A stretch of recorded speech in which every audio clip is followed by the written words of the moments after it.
Magandang hapon sa inyong lahat. Muli, ito po si Herbert Curia, author-promoter ng Bible Lights Promotions. Kakibat ang ating pananalig sa ating banal na Panginoon Diyos, banal na Panginoon Kristo at gabay ng kaliwanagan ng banal na Santa Maria, ay ating pong ibinabahagi sa inyo sa linggong ito ang mensahe ng ating banal na Panginoon Diyos. Ang tema na mensahe ng ating banal na Panginoon Diyos ay God's protection and mercy, especially to poor. Ngayon po ay ipaliliwanag ko, babasahin ko po sa inyo ang mga mensaheng ito mula po sa Bagong Tipan ng Mabuting Balita ng paghahari ng ating banal na Panginoon Diyos sa pamamagitan ng banal na Panginoong Jesucristo. Ngayon po ay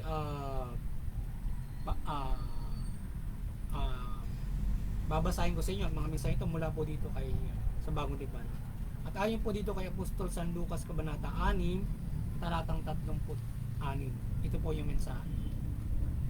Maging mahabagin kayo gaya ng inyong ama. Pagpatuloy po natin kay Apostol San Lucas pa rin, Kabanata 6, talatang 21. Ito po yung mensahe. Papalad kayo mga nagugutom ngayon sapagat kayo'y bubusugin. Pagpatuloy po natin kay Apostol San Lucas pa rin, Kabanata 12, talatang 6 at 7. Ito po yung mensahe.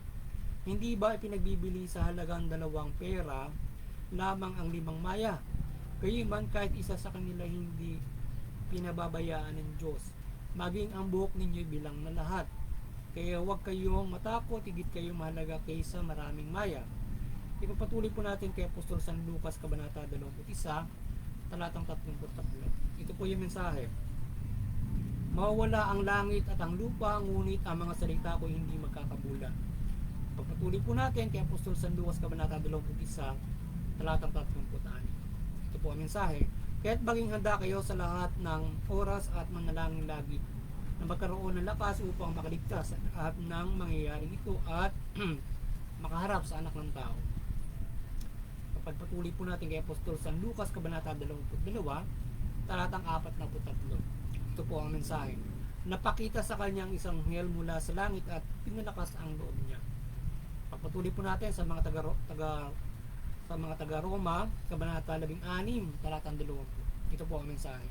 Ang Diyos ang nagbibigay ng kapayapaan, hindi na magtatagal at ipalulubig niya sa inyo si Satanas. Ito po ang mensahe salita ng ating banal na Panginoon Diyos. Ating pong pasalamatan ng ating banal na Panginoon Diyos, Panginoon Jesucristo at banal na Espiritu Santo. Gayon din po ang ating banal na Santa Maria. Maraming salamat po, banal na Panginoon Diyos, Panginoon Jesucristo, banal na Espiritu Santo at banal na Santa Maria. Ngayon po ay ipaliliwanag ko sa inyo ang mga mensahe ito mula po rito sa tema na God's protection and mercy, especially to poor. Yan. Nais pong ibabatid sa atin ng ating banal na Panginoon Diyos na tayo ay kanyang kinakahabagan at tayo ay kanyang pinoprotektahan mula doon sa mga mahihirap na mga tao, na tayo ay ganoon kamahal na Panginoon Diyos na tayo ay protektahan, kahabagan sa ating pamumuhay na at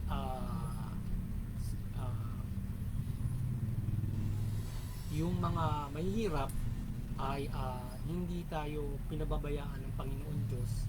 Tayo ay kanyang patuloy na tinutulungan upang tayo ay makapamuhay ng maayos at pinoprotektahan yung ating buhay. Hindi lamang yung mahirap, yung mga vulnerable, kundi syempre lahat tayo ay kanyang pinoprotektahan at pinagpapala na mayroon tayong ikabuhay mula sa pagkapala ng mundong ito. Yan, at nasabi nga ay mahalaga yung buhay natin kaysa doon sa mga, kung pinahalaga ng Panginoon Diyos yung mga ibon na ito ay hindi niya binibig, ito ay pinapahalaga niya yung mga hayop, lalong lalo na tayo mga tao. Kaya tayo ay hindi niya pababayaan na sa ating mga kakanin tayo ay kanyang singin, tayo ay kanyang tutulungan na mayroong ikabuhay. Ayan. Kaya tayo umasa sa ating banal na Panginoon Diyos, sa Panginoon Jesucristo, at hindi tayo mabibigo sa ating pananampalataya. Kaya palagi tayong manampalataya sa pamumuhay natin sa Panginoon, yung Panginoon sa Kristo, para tayo ay patuloy inyang pangalagaan, protektahan, kahabagan at pagpalain tayo sa ating pamumuhay. Ngayon kung tayo ay magpapatuloy sa masama, ay maaari tayong mapahamak, maaari tayong pabayaan ng ating banal na Panginoon Diyos kung tayo ay magpapatuloy sa pagiging hindi mabuti. Mayroong ginawang pamahalaan ng Panginoon Diyos at marami kapahamakan na maaaring mangyari sa iyo kung ikaw ay magpapatuloy sa kasamaan sa anumang katatayuan mo sa buhay. Lalo ba kung ikaw ay mahirap, tayo nga ay binibigyan ng halaga ng Panginoon Diyos, tayo ay mamagabayan niya, siya ay nang siya ay bumaba sa lupa, doon siya tumuloy sa dampa para samahan tayong lahat. So hindi siya nakituloy doon sa mayaman, sa palasyo ng mayaman para tayo ay gabayan sa mabuting pamumuhay, kundi doon sa dampa siya nakituloy ang ating Panginoon Diyos para tayo ay doon simulang gabayan ang sangkatauhan. So ganun niya, dahil sa ang mga mahihirap ay vulnerable, at para tayo ay pangunahing na tayo ay kanya binibigyan ng pagpapalaga from our vulnerable, mga alipin-ika nga. Tinutulungan niya na magpalakas ng kanilang pamumuhay para maharap yung pamumuhay na yun. Primarily, syempre, yung mahihirap, sila yung vulnerable, sila yung apit, ika nga, na ginabayan ng gusto para tayo ay makapamuhay ng maayos. Kaya umasa tayo na yung pagprotekta, pagkalinga sa atin ng Panginoon Diyos ay gawin sa atin, ay ginagawa niya sa atin. So yan, tayo ay siyempre, tayo ay palagi niyang sinusubuan ng anghel at ang mga taong andyan para tayo ay palakasin ng loob. Diba, kung naghihirap ka, siyempre gagabayan ka niya para malampasan mo ang mga situation mo sa buhay, para malagpasan mo mula doon sa siyempre yung pagsugol ng mga propeta, lahat ng Panginoon sa Kristo, mga apostol nandiyan sa bahay, para maaralan ka palagi, magabayan ka ng mabigyan ka ng moral support, na mapaigting yung pananampalataya mo, tumasa ka na ikaw ay malagpasan mo na ito through faith. Sa pamamagitan ng pananampalataya, makayanan natin lahat ng mga tayo ay umasa in faith in God through Christ, malagpasan natin lahat ng tayo mga sa mahihirap at magiging mga mayayaman na makatulayan sa buhay ay magkabuti sila at nalalagpasan nila yung anumang dagok sa buhay. At nga ikaw ay mula mababang posisyon hanggang pinamataas na posisyon, maraming hirap o pinakamayaman, ay lahat tayo may pinagdaraanan sa buhay. May kanya-kanya tayong struggle in life, at tayo ay pinalalakas ng Panginoon Diyos diyan para lagpasan natin at magawa natin yung ating kanya-kanyang pagpapala ng Panginoon Diyos sa atin para sa ikabubuti ng bawat isa. So hindi porke may kanya-kanya tayong pagpapala ng Panginoon Diyos na nandito ka sa ganitong klase ng posisyon, hindi lang basta mula doon sa gabay na pagpapala ng kakayanan mo ng at meron din tayong free will. So yun, kung yung kakayanan na pwede kang binigyan ng iba yung katalinuhan, gagamitin mo, halimbawa pwede doon kung anong bagay na pinipili mo. At tayo ay ginagabayan ng Panginoon Diyos sa lahat ng ating antas ng pamumuhay, para ano man yung pendaraan ng struggle ng bawat isa. So magkaroon tayo ng pananampalataya at ang Diyos ay may kahabagan sa atin, at tayong lahat ay maging ganun din.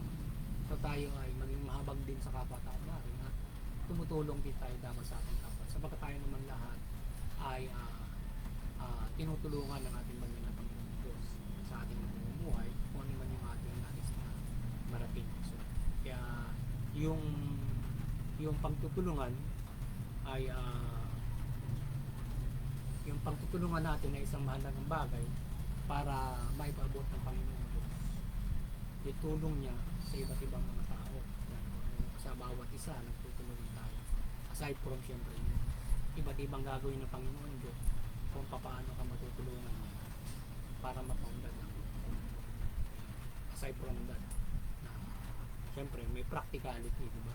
Hindi ka basta bibigyan ng Diyos ng ano, kagaya noon para kumain ka biglang mana, pero syempre gawa na yung mundo eh, gagalaw ka na lang. Kaya lang ang nagiging problema, may nananamantala, nagagamit yung gobyerno. Kaya tayo ay manampalataya ng Diyos para tayo ay sa patuloy niyang pagprotekta. In the practicality, panalangin natin na magkaroon tayo ng mahusay na pamahalaan para yan yung pumoprotekta sa atin. So, but definitely, siyempre, yung practical, hindi yun 100% magprotekta. Yung Panginoon Diyos, palagi kanya mahal. Sapagkat hindi nga lamang niya basta puksain yung maaaring gumawa ng masama sa iyo, iadya ka nga, pero ikaw ay pinaprotektahan niya. Kasi binibigyan niya na pagkakataon lahat magbago. So, kaya puro iadya ka na magagawang masama ng isa para yung isa hindi niya magawa yung masama sa iyo, magbabago naman siya. So ngayon tayo ay binibigyan ng pamahalaan iba't ibang bagay para tayo magkaroon ng moral support, lakas ng loob, andyan yung simbahan. At syempre yung mga kanilang kalamitan ay pwedeng yan ay gumagabay sa atin para tayo ay hindi lamang natin sila nakikita, pero gumagabay sila sa atin sa pananampalataya natin kay Panginoon Diyos. Ika nga, hindi ka nga matatalisod dahil sa ito ay ginagawin ng Panginoon. Parang inaadya ka palagi. So,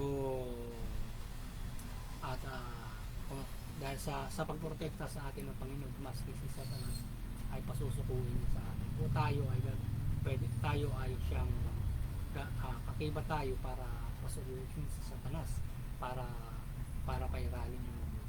So, ganun tayo kahit tayo ay mahirap o na makatatayo, tayo ay pinagkakaisa ng Panginoon para sa mabuti. So, wala sa pagpapairal ng mabuti. So, syempre, lulupigin natin yung masama sa pamamagitan ng mabuting mga gawa. So ngayon yung force andun sa gobyerno at nasa kalangitan. So tayo mga pangkaraniwan, iba yung kabutihan, hindi natin kinukompare yung kasama how we do, iba yung kabutihan. So hindi by force, halimbawa may masama, ang gagawin mo ay bubuntalin mo para tumigil yung hindi. Ikayatin natin sila na gumawa ng mabuti, gawa natin sila ng maganda. Sa gayon ay mahigay sila na gumawa. So ngayon kung talaga namang pasaway, so may tulong, may tayong tulong sa government para disiplinahin yung mga kung sakop ng paglabag sa batas ang kanilang ginagawa. Hindi mabuti sa iyo. Pero kung halimbawa ang ugali nila yung masamang ugali lamang na hindi naman lumalabag sa batas. So pagikayat ng pananampalataya, casual na mabuti. Ayaw sumunod, ipanalangin lang natin sila sa Panginoon Diyos. So, na ganoon ang mga bagay. So, ganyan tayo ay ganyan sa pamumuhay natin na pinapangalagaan tayo, pinaprotek at pinakahabagan tayo ng Panginoon Diyos. Ano na din sa mga. So, tayo ay hindi niya pababayaan na palagi tayo sa ating pamumuhay pamumuhay. And, syempre, na tayo ay maging hindi na rin siya pabayaan, tayo mapahamak. Kaya ganun tayo kamahal ng Panginoon Diyos. At hindi lamang mahirap siyempre. Lahat, doon nagsimula na tayo ay gabayan ng Panginoon Diyos mula sa mahirap. Siyempre, lahat ng kalatayuan sa buhay para tayo ay maging isa sa pananampalataya kay Panginoon sa Kristo at Panginoon Diyos. Muli, sana ay naliwanagan na naman kayo ang inyong buhay at espiritu, at kayo ay nagabayan na naman sa kaligtasan spiritual ng ating banal na Panginoon sa Kristo, at magkaroon tayo ng kaligtasan mula pang araw-araw na pamumuhay hanggang sa takdang panahon na gagawin ng ating Panginoon Diyos na Panginoon sa Kristo, at makisa tayo sa buhay na walang hanggan. So yan, mula pang araw-araw, lalo na kung ano ba dumating siya sa panahon ngayon at nasunod nyo ang ating binabahagi ng mabuting balita, tayo ay magkaroon ng malaking pag-asa dyan na makisa tayo doon sa rapture or or doon sa pagdating na kung sa susunod ng mga panahon ay tayo makisa doon sa ah, ah, makisa pa rin doon sa kung tayo man ay hindi, halimbawa ngayong panahon ito, pwede tayo makisa sa rapture, buhay. So pagdating nung sa susunod na henerasyon, pwede naman tayong makisa din sa rapture na tayo naman ay muling pangunahing bubuhay kung tayo makasusunod sa kanunod. So at kasama ka na sa tuloy-tuloy na buhay na pagpapala ng Panginoon. Or syempre sa ganap na kaligtasan tayo ay makisa diyan. So sana naliwanagan kayo ng Panginoon sa Kristo at napangalagaan na naman niya ang inyong buhay at espiritu. So muli ay tayo ay patuloy na maliwanagan ng patuloy niya isugo ang Banda de Santa Maria at ay pagliwanagan naman ng kanyang literal na pagmimilagro pagmimilagro na maliwanagan tayo ng kanyang kaliwanagan at pag-aperisyon o iba't ibang mga gabay na pagmimilagro ng ating Panginoon sa Kristo, Panginoon Diyos, Panginoon sa Kristo at Banda de Santa Maria. Magabayan tayo ng iba't ibang pagmimilagro at ipagkaloob ang ating mga kahilingan sa ating pananampalataya kay Panginoon sa Kristo at pananampalataya natin kay Panginoon Diyos. Sana tayo pagmilagro. Yan at